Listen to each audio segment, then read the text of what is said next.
अब आप लोगों को और समाज को ये निर्णय करना है, राजस्थान की जनता को ये निर्णय करना है कि गहलोत साहब ने जब ये स्टेटमेंट दिया, उन शब्दों को मेरे लिए दोहराना भी बहुत मुश्किल होता है, निकम्मा है वगैरह वगैरह वगैरह। और ये एक बार नहीं 3 बार दोहराया और उसके बाद ये कहा कि नहीं हम तो अलग अलग थे ही नहीं, तो आदमी का चरित्र नजर आता है।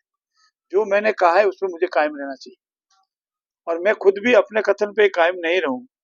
अपने साथी को, तत्कालीन कांग्रेस के प्रदेश के अध्यक्ष को, तत्कालीन कांग्रेस के उप मुख्यमंत्री को आप नकारा निकम्मा कहो और बाद में अगर आपका राज चला जावे और जब आप पार्टी में किनारे पे लग जाओ तो वापिस मुख्य धारा मानेंगे। या तो आप सुर्खियों में बनते रहते हो, एक्स पे पोस्ट डालते रहते हो, या फिर कहते हो कि हमारे सचिन पायलट के बीच में कोई दूरियां थी नहीं। तो वो आपका स्टेटमेंट गलत था या आज जो आप स्टेटमेंट दे रहे हो गलत, इस पर माननीय अशोक गहलोत को विचार करना चाहिए और अपना स्पष्ट कर देना चाहिए। क्या विपक्ष एकजुट होने की कोशिश कर रहा है? आपको क्या लगता है? हम तो ये चाहते हैं कि विपक्ष एकजुट हो, लेकिन उनका आंतरिक कलह इतना अधिक है। चाहे विधानसभा के फ्लोर का मामला हो, गोविंद जी ने आना बंद कर दिया, हमारे जूली साहब बहुत सर्वे सर्वा हो गए, चाहे प्रदेश अध्यक्ष से हटने का विषय हो या कांग्रेस को दिखाने के लिए एकजुट किया गया हो। दिखाना और आत्मीयता से एकजुट होना, मन से एकजुट होना में बहुत फर्क है। मैं तो प्रभु से यही प्रार्थना करता हूं कि एकजुट रहे, लेकिन लगता नहीं है कि मुझे एकजुट होंगे।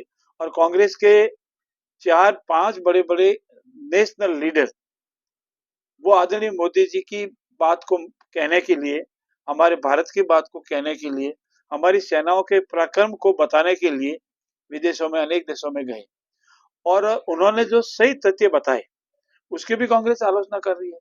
तो उन्होंने ये कहा है कि हमारी भारतीयता को नापने का कांग्रेस को अधिकार नहीं है, हमारी भारतीयता का संदेह करने का कांग्रेस को अधिकार नहीं है। ऐसी स्थिति में कांग्रेस अब उस राह पर चल पड़ी है जो अस्तित्वहीन हो जाएगी। सर, उपचुनाव में भाजपा ने अच्छा परफॉर्म किया है, स्थिति बुरी देखने को मिली, क्या कहेंगे? देखिए, आपके शब्दों को थोड़ा सा परिवर्तित करूंगा। कांग्रेस भाजपा की बहुत अच्छी स्थिति नहीं रही है, एक तरफा है। 38 में से 22 हमने जीती है सीट और कांग्रेस को सिर्फ 4 मिली। ऐसी स्थिति में ये कहा जा सकता है कि इलेक्शन के दौरान राजनीतिक दलों का विश्लेषण होता है और अगर हमारे खिलाफ कोई एंटी इनकमेंसी होती तो जनता ये प्रदर्शन कर सकती थी, जनता अपना नाराजगी जता सकती थी। लेकिन कांग्रेस को पूरी तरह से, जो कांग्रेस की मेरी दवा की एक सीट है वो आज दिन तक हमने नहीं जीती थी, पहली बार जीती है। गोविंद जी टोडासरा साहब के खुद के गढ़ में पिछली बार हम 500 से हारे, इस बार 450 से हम जीते हैं और ऐसी अनेक सीटें कांग्रेस से हमने छीनी है।